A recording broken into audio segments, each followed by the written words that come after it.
मित्रांनो नमस्कार. आपल्या चॅनलवर तुमचं स्वागत आहे. एक खूप महत्त्वाची अशी माहिती तुमच्याशी शेअर करतो आहे.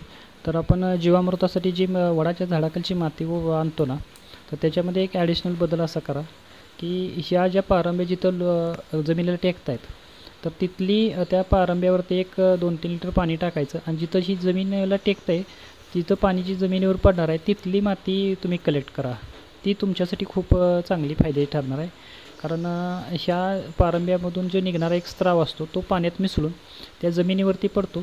तिथं जीवाणू आकर्षित करण्याची क्षमता त्याच्यामध्ये त्या स्रावामध्ये असते.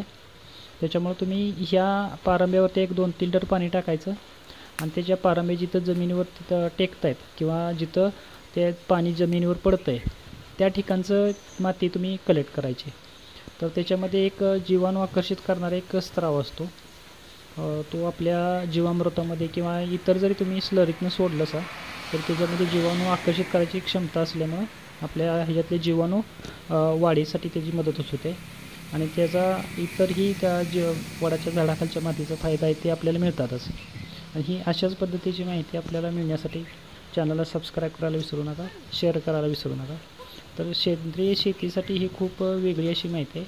या पारंब्यामध्ये असलेल्या स्रावामुळे जीवाणूंना आकर्षित केलं जातं. किंवा धन्यवाद मित्रांनो.